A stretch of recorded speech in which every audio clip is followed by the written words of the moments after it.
Oh my God, I am literally so excited to be recording this today. So excited. You guys don't even know. I feel like there's so much going on in my life and in the world, and I feel yappy today.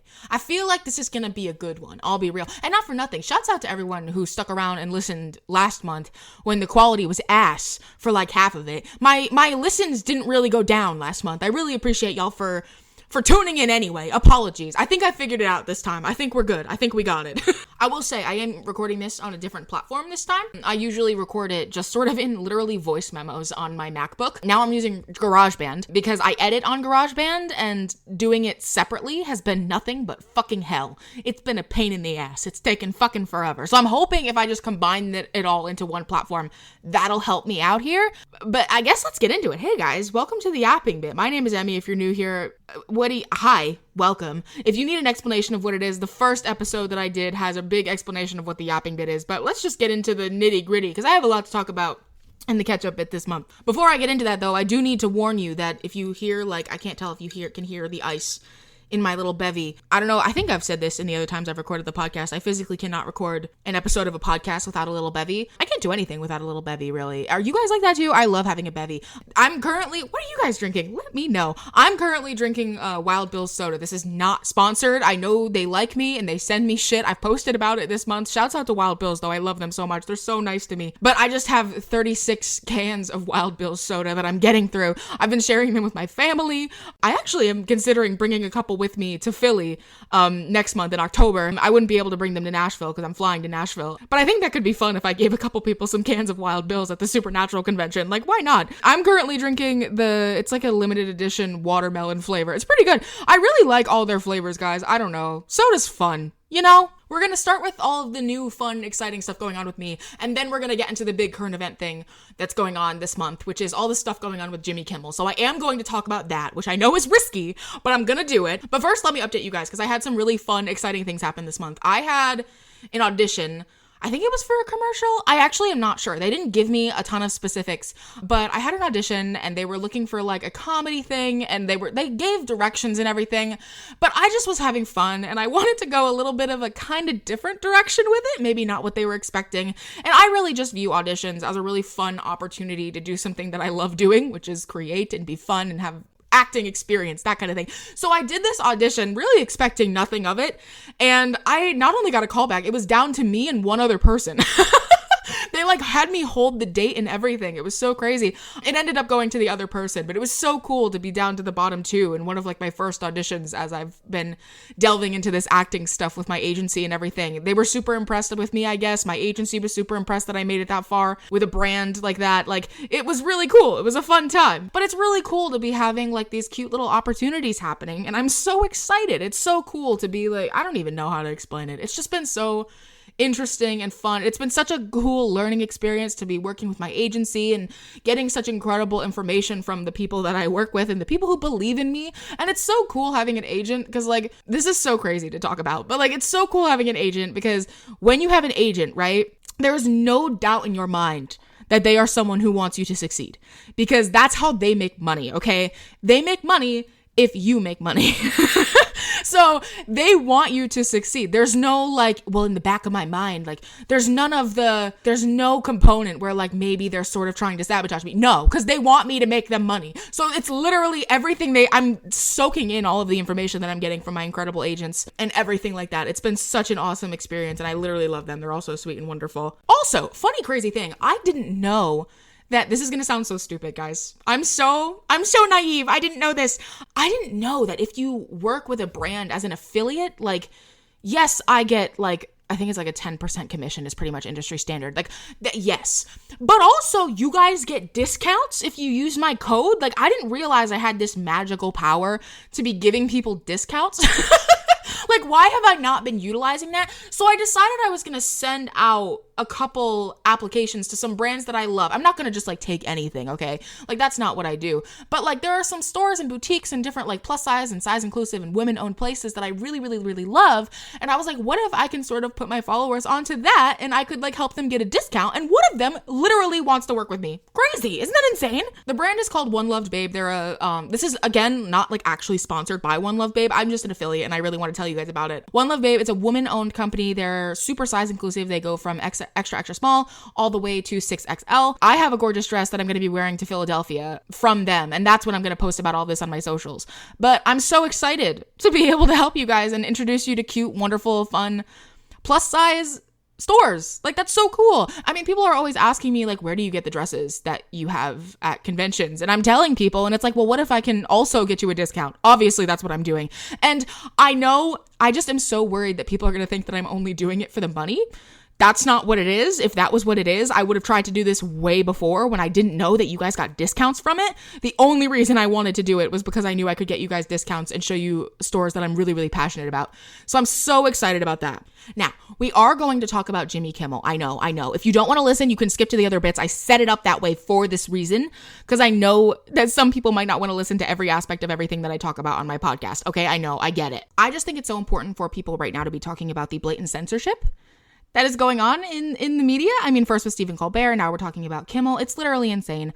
I feel so much, I feel so heavy when I think about the state of the world right now, and when I think about what's happening to expression, free speech, everything that's being attacked right now under the current administration. I can't believe that they're allowed to do this much illegal stuff that violates the Constitution, and I can't believe that people are happy about it. I can't believe the president is happy about it. I'm very concerned. I'm very confused about the whole ordeal. I just want it on record that I think it's literally crazy. I think it's crazy, and I think I need, as a creative, to be using my platform to talk about how crazy it is. This weird notion that Trump has that you can't critique the president of the United States on television, that's just false. It's not true. And that's not the first thing that Donald Trump has said that isn't true, but I'm just so concerned with the fact that it's everyone, like, people are okay with, like, this is allowed. It's not legal, but it's allowed right now. And I feel like the point of revolution should have been maybe like January 6th. I don't know. That's just my 2 cents. In conclusion, if you are not standing with Jimmy Kimmel, you are doing it wrong, babe. We all need to be standing with Jimmy Kimmel. We all need to be standing with all the late night hosts right now, not just because late night TV is at risk, but because literally democracy and free speech and media and everything like that is at risk right now. I could get in trouble for saying this. Like, that's crazy. That's insane. And while I'm at it, saying shit that may just be absolutely insane to be saying on the internet right now for some reason, the trans, immigrant, and BIPOC communities in the United States of America are better than Donald Trump ever has been or ever will be, and I'm sure that kills him. Oh, and by the way, free Palestine. What the fuck is wrong with you people? Oh my God. Okay. I know that got a little intense. I have a lot of feelings. I don't normally talk about this stuff, but I figured this would be a good time to do so. However, this is the feelings bit. We're going to tone it down a bit. We're going to bring it down a bit, okay? We're going to talk about something a little less intense, but I think it's something that I need to talk about, and that's confidence. Because I was reminded of something very interesting this month where I had some pictures that I had taken for my modeling portfolio, and there were some pictures that I liked that I thought represented what I wanted to look like, and there were some pictures that my agency liked, and they were different, and there were some pictures that my agency picked that I didn't like. I literally looked at them and I was like, I don't like these pictures. Can we use different pictures? And they were like, we're using these pictures. And I was like, oh, fuck. Because I was so afraid of people seeing pictures of me that I didn't like. And I was so afraid of people seeing what I actually look like and not what I want people to think that I look like.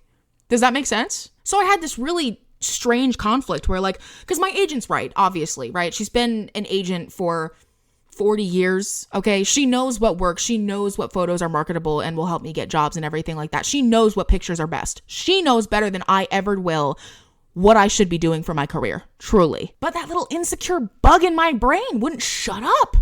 Oh my God. I was looking at these pictures. I was so upset. And I was showing people in my life and I was like, and they loved the pictures. They were like, why are you upset about these pictures? And I was like, I just don't like them. Like, these specific pictures, these couple of pictures that are in my lineup right now, I don't like them. And my sister was like, do you know what you need to do? You need to post them. Just post the ones that you don't like and see what people say, because you're totally being insane and you need to get out of your head. The day I hit 10,000 followers on Instagram, I posted 5 photos from my first photo shoot. Those were, because there are 10 photos in the photo shoot.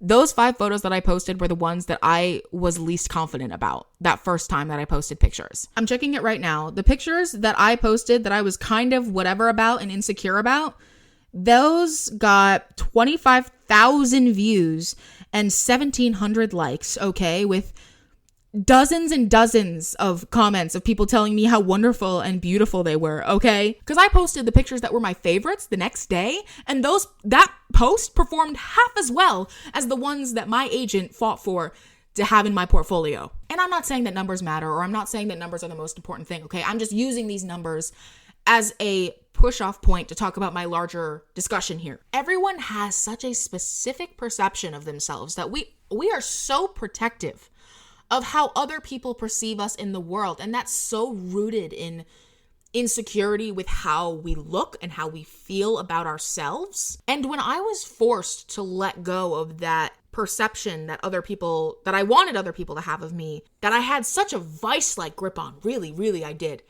I kind of realized that we don't know what we look like.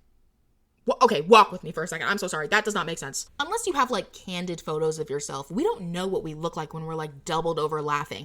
We don't know what we look like when we're like being super genuine and authentic, when we're not trying to put on this other perception that we want other people to have of us in front of a camera. Unless you have candids of yourself, we don't know what we look like in those moments. And other people think we look so wonderful and beautiful in those moments. And you know what? If you've seen those candids, think about all the candid photos you've seen of yourself. How many of them have you hated? Oh my God, how many of them have you hated? I've hated most candids of myself that have ever existed. And I just think we need to just sit and be okay with the fact that we don't like how we look in a picture, but everyone else has seen that of us already. Even if we're like, oh God, I don't want people to see me from that angle. Other people have already seen you from that angle, and no one is sitting around going, oh, ew, that's a bad angle. Like in our day-to-day lives, nobody is doing that. And you know what? If they are doing that, fuck those people. Why are we so concerned about the opinions of people who we shouldn't want to have around anyway? Oh my God. And I know a lot of people who follow me and who might be listening to this also go to like fan conventions and are nervous about photo ops. I've had people like actually come up to me and tell me that they're not going to do a photo op because they're worried that they're going to look ugly. Or like, I've had people tell me like, yeah, I'm like hiding my face in my photo op because I'm worried I'm not going to look good. I promise you, first of all, okay, you know what? No, let's get into the nitty gritty of this. First of all, when you post a photo op, no one is going to be looking at you. I'm so sorry. It's true. I post photo ops, no one's looking at me. Everyone's looking at the tall white boys who I've given hundreds of dollars to, okay? That's who everyone's looking at. Rightfully so. They're cooler than me. They're way better than me. But also, like, think about all of the photo ops that you've seen online, right? Like, how many of those photo ops have you looked at and gone, wow, that bitch looks ugly? None! None! You have looked at none and said that because no one is sitting around staring at people the way that we stare at ourselves and look at ourselves and scrutinize ourselves. I promise you, there's no one who is looking at your pictures, thinking about them as extensively and their perception that you are putting out as extensively as you are looking at and critiquing yourself. And not for nothing. If they are, again, fuck them. What is their deal? That's so lame. Not just during photo ops, but like if there's a picture in your life that captures a wonderful moment and you're like, but I don't like how I look there. I don't like how my thighs look there. I don't like how my arm looks there, my hair, whatever. I promise you, don't hate that photo because now you're putting a negative energy on that wonderful moment. Don't do that to yourself. And not for nothing, if you're worried about people seeing what your arms looked like in that photo, they already saw what it looked like when you were there in the moment. And no one said anything because no one was thinking about it in the moment. And no one will think about it if you post it online either. We are all so conditioned to be so critical of ourselves. There is no space in the physical world where we are critiqued as violently as we are in our own minds. And I just think that is so wild and so interesting that we are so terrified and I say we because I'm talking about myself too. We are so terrified and protective over how other people see us that we are censoring moments. We are censoring things that other people may find joy in that we haven't found joy in yet. And I don't know. I hope if you get anything out of the Feelings Bit this month, I hope you get share the photo. Share your joy. Stop being mean to your own body, your own face, your own self in any way. There's no reason for it. There's already so much mean bullshit in the world. Stop adding to it. Post the picture. Share the fun. Because I fucking love you. Oh my God. Wow. We're having such a good deep talk right now. And if other people tell you a picture is good, listen to them. Oh my God. We don't know everything. We don't know everything about how we look. There is no physical way for us to know everything about how we look. Everything that we see about our face is in a mirror or in a phone screen. The only people who see our face straight on are other people. Listen to other people when they tell you that you look beautiful. Listen to them. They're not just saying it. And even if they are just saying it, who cares? You do look beautiful. We are all hot and sexy and wonderful. And I think that's a wonderful way to end the feelings bit today. Let's get into the Rex bit because I feel like I have a lot to say in terms of Rex because I watched a lot of movies this month. I read a book. Guys, I read a book. Emmy finished a book. Thank you for popping champagne. Thank you so much. It was so hard, you guys. It was so hard. Let's start with movies I saw in theaters. Opening weekend, like on Thursday actually, I saw Him, which was produced by Jordan Peele, which is why I wanted to see it because Jordan, I think I've talked about this before, Jordan Peele is one of my favorite film creators of all time in the history of forever. If you don't follow me on Letterboxd, my Letterboxd username is thatbitchemmy, all one word. I think my review for it, I gave it 3.5 stars. My review for it was just that like football is not that serious. The acting was like phenomenal. The visuals were phenomenal. And, like a lot of aspects about that movie were phenomenal and had that Jordan Peele touch that I totally love. But the story itself was what couldn't get me. And I wanted to like it so bad. Like I said, I went Thursday. Opening previews Thursday, I went. I was the only one in the theater because my movie theater that's local is like basically going to close down soon because no one fucking goes to the movies anymore. But I try to go and support them. And I went Thursday night because I was so excited about this movie. It's been on my like most anticipated movies of the year. I went in with like no expectations. I didn't watch the trailers. I didn't do anything at all. I'm not going to spoil the plot, okay? I'm not going to spoil the ending, but it's basically about some kid who wants to be the greatest football player of all time and the lengths that which he goes to get that. And it's a thriller. It's very intense. It's very gory, that kind of thing. And I just don't think football is that serious, honestly. I think Jenny Slate said something like this once where she was like, I love watching football because football is just when boys get together and they wear the same outfit and then they chase after the toy. And I'm like, yeah, that's literally what football is. And like, I mean, the basics of football is just two teams going, I want the ball on my side. I want the toy with me and my friends. Like, that's what football is.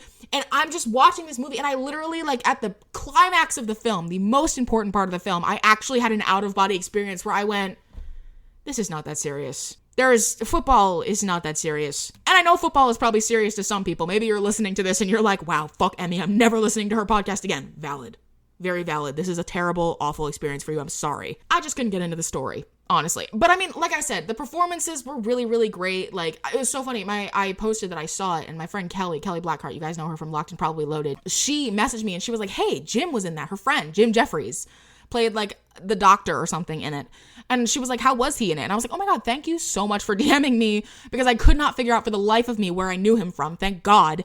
But he was fantastic in it. And the performances were really great. The visuals were really great. The aesthetics and everything. It was really awesome. It was really just the story that I couldn't get behind, honestly. I also watched, I think, 3 episodes of The Adolescence this month, that show that's on Netflix because it like swept at the Emmys. I felt the same way about that. Like, the performances were really great. The cinematography was really awesome. The concept was really sick. But I just, the story bored me a little bit. I didn't watch the last episode because, like, once we pulled away from that main character, Jamie, like the 13-year-old kid, I got bored. I don't know. I'm sorry. The performances were fantastic. I agree with everyone at the Emmys. I just wish I liked the story itself. Like, it was a little more exciting, I guess. The other movie I saw in theaters, though, was The Long Walk. Oh my God, you guys. I'm going to make very clear. That is a hard watch. That is not an easy film to digest. It is not an easy film to view. It's emotional. It is intense. I gave it 5 fucking stars, though. Holy shit. Arguably one of the best Stephen King adaptations I've ever seen. Not to mention the cast was just this diverse ensemble of fresh faces, which is something I so totally love. Because I feel like a lot of movies right now are the same, like 5 to 10 actors. And so this movie, just full of fresh faces that I didn't have really super connected to other roles, and like being able to just follow along with the story so intensely. And it's an incredible story. It's very Hunger Games-esque. It's where like a boy from each state in the United States of America is brought to do a long walk where they have to walk 3 miles per hour just nonstop. And the last one standing wins pretty much infinite amount of money and one wish. But if you stop walking, it's not like you're just out of the competition. You fucking die. They shoot you. And you watch these kids. They're like, I'd say maybe 18-ish.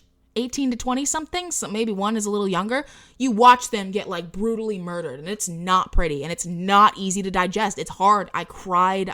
It was insane. But if there is any film that I think people in the United States of America in particular need to watch this year, it's this one. Especially in theaters. This is a movie that you need to sit down and watch with no other distractions. You need to sit down and take in every single aspect of this film and every single message that it is trying to tell you, because there's so much. And I mean, even after I saw it, like I've been deep diving online, looking into some of the other like symbolic sort of messages that are in this film. And it goes so beyond surface level. It's so incredible. And I guess the ending, I haven't read the book. I think I'm going to try to read the book at some point. But I guess the ending is very, very different from the book. It doesn't end how I expected it to end. That's for damn sure. So if you're going to see any movies in theaters this month, go see The Long Walk. That's my vote. Go watch it. It was so unbelievably good, even if it was so difficult to watch as a viewer. I am so glad that this movie exists in 2025, and I'm so excited to follow these incredible young performers as they go through their careers now. Like I followed all of them on everything. Like I really am just gonna actively follow these incredible actors who told a story so well. And I think they talked about it a little bit where they were walking like 20 miles a day for like 2 months to film this movie. Like that's insane. So The Long Walk, that was my favorite movie of the month by far. Also, you know what I'm gonna try and throw in here really quick? You know what I watched all the way through this month for the first time in like years? The Night at the Museum movies. Guys, I miss movies like this. It's true. I miss movies like this. I said on my other socials that I was going to talk about these movies during the rec bit this month. I don't even give a fuck. I'm doing it. I miss these movies so unbelievably. I miss movies that are like this with these big, impressive ensemble casts that tell stories with not just a unique script, but also unique editing and unique comedic timing. And I just miss movies like this. I feel like so many movies now are like such small casts. I need an ensemble film. That's part of why I love The Long Walk so much, is because it was such an ensemble film. I love an ensemble film like that. And being able to see Robin Williams was really just a gift. I needed that. I really did. I needed that. All right, last thing I'm going to hit during the Rex Bit this month is the book that I read. I read a book, like a superhero or something, guys. Holy crap. I have not finished a book all year. Literally all year. I have not finished a single book. I've tried. I finally finished one. I read I Who Have Never Known Men by Jacqueline Harpman. I thought it was really great. I gave it, I think, 4 stars on Goodreads. It was not what I expected it would be, and it doesn't answer a lot of questions intentionally, I think, in that book, but it's so dystopian, and it was, okay, let me tell you what it's about first before I get into my actual, like, feelings about it. Basically, there's these 40 women who have been locked in a cage together for, like, years and years and years. And the story is told from the perspective of a girl who has been there since she was a kid, right? So she's literally never known men. Which is hence the title. She's never known men. She's never spoken to a man, anything like that. And then one day the cage opens and the guards disappear. And that's all I'm going to tell you about the plot. I'm not going to tell you anything else. But it was a super interesting read. It was very dystopian. It was very it was more horror than I expected it to be. But I really enjoyed it. And it got me out of a reading slump, which is really great because it's also a very short book. So I really had a good time reading it. And I think that's all I have for the Rex Bit this month. Honestly, I'm excited for next month because I will spend likely a large chunk of the Rec Bit talking about Taylor Swift's new album, The Life of a Showgirl. I'm so excited. It's giving Reputation 2.0 kind of. I'm so excited. I can't wait. I'm so thrilled. And it's coming out when everyone's going to be together in Philadelphia. Like, I'm going to be with all my friends and it's going to be perfect. Okay, yay. Time for the fandom bit. Oh, we have so much to talk about right now. First and foremost, Jared being in that fucking rom-com thriller movie for Netflix with Leighton Meester, he did that for me. That's just for me. I'm so excited. It's called The Bodyguard. Oh my god, I'm so stoked. I will say though, because like official news platforms are calling it a thriller, right? But it's based on a book, and the book is a rom-com. So I'm not sure what it is gonna be exactly. I feel like someone should ask Jared that. Maybe at the time that I post this, someone will have asked Jared that at a convention. I hope someone does. I am in dire need of that information. I am so unbelievably excited. Also, not for nothing, so stoked to have him back on screens again. I know he's doing other stuff right now. I believe he has that show with Anna Fricke that he's working on. And I know there's talk of him being on Fire Country again next season, but I'm so excited for him to be in a film. I love Jared. Also, season 2 of Gen V is out. Let's talk about that. I actually never finished season 1 of Gen V, which I really have to get on because I did like it. I just never got a chance to finish it. And I really want to have seen at least some of season 2 of Gen V before I see Alex in Philadelphia. Because not for nothing, let me gush about Alex for a second. Sorry. Alex is so unbelievably supportive of everyone else's creative projects. He really is. He's so wonderful. He went to, on his own, didn't even have to go. He went on his own to the screening of Public Domain in, I think it was Austin. I think he also went to the premiere of Countdown. I think with Rob and Rich, they went somewhere in LA to support Jensen. I love seeing how openly passionate he is about the success of his friends and the success of the people around him. So I really want to watch Gen V, if for no other reason than for the love of God. I need everyone in the whole world to be supporting Alex because he's so awesome. I will say though, I know it was a big surprise for a lot of people that Alex was in season 2 of Gen V. It was not a big surprise for me because one time earlier this year, he accidentally let that shit slip. It was so funny. I've been keeping this a secret for months. I think it was in Boston, like literally April, I knew. Because he had said something, and in the moment, I don't even think he realized that he let it slip. But I just was like, okay, I'm just never going to say a word until it's been officially announced. If anyone who could get Alex in trouble for that is listening to this for some reason, I do want to say that I'm kidding. I'm a liar. I'm a dirty liar, and I am kidding. I also do, unfortunately, during the fandom bit, have to give some flowers where flowers are due to Jake Abel. I know everyone hates when I talk about him. But I think a couple weeks ago, his new movie, Red Mask, premiered at a film festival in the UK. And it's like, people are singing praises for this film. And I guess it's going to be premiered somewhere in LA. I don't know the exact date. I would really love if he could quit it and cut it the fuck out and stop only having screenings where I can't fucking go. Does he think I can just get to LA? What the fuck? But I'm so excited to watch it, especially with all the incredible shit that people are saying about it. I did see one review on Letterboxd, though, that was someone who said, probably a metaphor for someone's period. Dying to know what the fuck that means. But like, Sci-Fi Now said, and I'm quoting, "It is Exhibit A for the possibility of horror that looks both backwards and forwards, offering something for everybody." I know that's fucking right. Finally, during the fandom bit, I do have to talk about FrogCon. I know you've probably been listening this whole time going, when is she going to talk about FrogCon? I'm here now. Welcome. I posted one video initially, saying it would be funny if we made the Supernatural convention in Vancouver, where I won't even be, FrogCon, okay? Where everyone brings frogs and gives out frogs and wears frogs and asks frog questions during panels. And I thought that would be funny. And everyone is, okay, listen, at the time of me recording this, FrogCon has not happened yet, but it's looking promising. I have 3 frog representatives who I actually gave real American government dollars to. I gave them real human money to buy things to give out from me at the convention. This is true. I've spent about $40 to $50 on FrogCon all told, and I'm not even there. I'm not there. I'm going to do like a roundup on my socials to talk about the shenanigans that happened at FrogCon. It'll be really fun. I'm also probably going to talk about it next month. So that way I have some time to digest FrogCon. Wait, this is being released after FrogCon, which means I can tell you. So, Jim Beaver wearing the Kermit the Frog hat. All right, let's talk about it. I did not ask him to do that. That was not me. I told Maddie, my friend Maddie Beaver, you all know her. I told her about it. And I was like, isn't that so funny? And we together, as a family, remembered that he has a hat with Kermit the Frog on it that she got him as a joke. And she was like, I'm going to tell him to wear that hat. I said, you're crazy. And then like a couple days later, she sends me a text message and she's just like, he's going to wear the hat. So I was so like, he's so wonderful. Man, I love being an agent of chaos.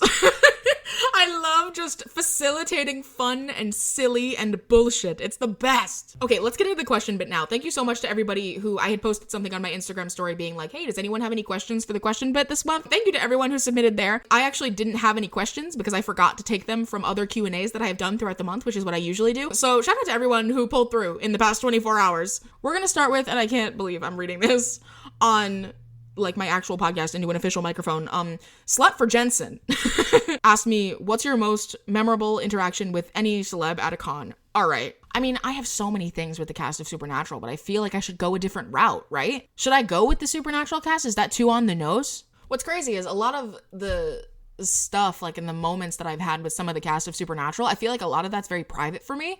Because some of them, it's like I'll talk to them about certain things, and it's like some of that stuff I want to keep just for me. I mean, Jared Padalecki in particular has said a lot of really, really nice, wonderful, kind shit to me this year. I love him. I would die for him. As far as Supernatural people go, I would say my funniest, most memorable moment there is probably my first ever J3 op with Jared, Jensen, and Jake. Because I stepped up for my op and Jake had stepped aside for some reason or other. And I'm just standing there in between Jared and Jensen. I'm in a J2 sandwich just standing there and I don't know what to do. So I look over at Jake because I don't know if you guys know this about me. I'm a little bit comfortable with him. And I don't know what I was thinking, why I said this. But I looked over at Jake and I said, Jake, get over here. This is my church. When I tell you, I have never heard Jensen Ackles laugh like that in my life. That man doubled over. He thought I was so funny. He really did. He went, this is your sanctuary. I said, it is. And he laughed again and we took the picture. And that's to this day one of my favorite pictures ever. Also, I don't know if anyone has seen that picture, but Jensen is like standing in the back, like waving a little bit. He looks like he's not supposed to be in the photo. It's really funny. I need to get him to sign it eventually. I just have too many things that I want him to sign. So it's I don't know. But photo ops are usually so quick that sometimes I don't really process or have a full story from a photo op. But that one, that story, that clicks in there every time. I love it so much. And this one, as far as non-Supernatural goes, this hasn't happened yet. But I know that at Rhode Island Comic Con in November, meeting Annika Noni Rose, the voice of Princess Tiana, is going to be one of the most memorable moments of my life. I know it. I've seen clips of how she is at other conventions. I've followed her. She's wonderful. I'm so excited to meet her and I cannot wait. I can't wait to talk about it. Oh my God. Okay, now joko.lad asked me what my opinion is on cheese. Cannot stress enough, thank you so much for asking. I would love to tell you. I freaking love cheese. I love cheese so much to a point where it's probably a little bit of an issue. My favorite kinds of cheese are brie, mozzarella, and American. Honorable mentions, camembert, cheddar. Man, I love cheese. I can't talk too much about cheese though, because I don't know if you can hear my dog snoring in the background a little bit. It's her favorite food. She's in a deep, deep unconscious state right now. But if she wakes up and hears me say cheese, she will run to the fridge. It's her favorite food, rightfully so. But I am the type of person who will put extra cheese on pizza. If there's ever an opportunity to have extra cheese on anything, I will do it. I will. I'm passionate about cheese. This is the basis of my political platform. Third question. Marianne Quinn, who, fun fact, is actually one of my frog reps at FrogCon. I adore her. She asked me if I have any tips for people who have a tendency to ramble too much in front of the camera. And I do, believe it or not. I'm very public about the fact that I have ADHD. That shouldn't be news to everybody. I am notorious for rambling. It's my whole thing. It's what I do. And I actually base the way that I record my videos on the fact that I have a rambling problem. So I will tell you how I do it. When you watch the videos that I post on TikTok and Instagram, there's cuts and edits to make it tighter and to make it neater. Every single clip in my video is a new video that I recorded. I don't sit down, set up a camera, press record, and then just record consistently for 4 minutes and then edit it down. Could I do that? Probably. But again, we have the rambling problem, and this remedies the rambling problem. If you record in sections and decide what you're going to say before you record, that takes away the rambling issue. Then your video is just what you want it to be. I hope that makes sense. I hope that helps the rambling issue. That's also advice that I have because someone else had asked, I forget who it was, about advice for content creators. That's in terms of creating the actual content. That is an advice that I have. Record in bits and pieces. Don't record one long video. Some people do that, so it works for them. It doesn't work for me. It's harder for me that way. Also, keep your editing tight. However tight you think your editing needs to be, it needs to be tighter. There cannot be a single second of dead air in your videos that you're posting on the internet. I'm talking shave off 0.5 of a second. If it matters, it really, really matters, I promise. And I probably sound insane. I know I sound insane. I know I sound crazy, okay? But I'm so dead serious. The average human attention span is 2 seconds right now in America. It's probably shorter actually, but I base it on 2 seconds. So have something moving on your screen or something to grab attention at least every 2 seconds. I usually think the easiest way to do that is to have subtitles, like open caption subtitles on it, because then that'll move every 2 seconds. And then you can edit the subtitles to be engaging the way that you need them to be engaging. That's my 2 cents on content creation. Also though, I mean, who knows? Maybe rambling is your thing. Maybe you should ramble in front of the camera. Don't listen to me. I'm stupid. All right, guys. Well, I think that's going to do it for September. I think we killed it. I think we slayed and ate down. We talked about a lot. Thank you guys so much for tuning in. I hope you have a great month. I really, really, really, truly do. As always, stay sexy, stay yappy, and keep the bits up, guys. I'll see you next time.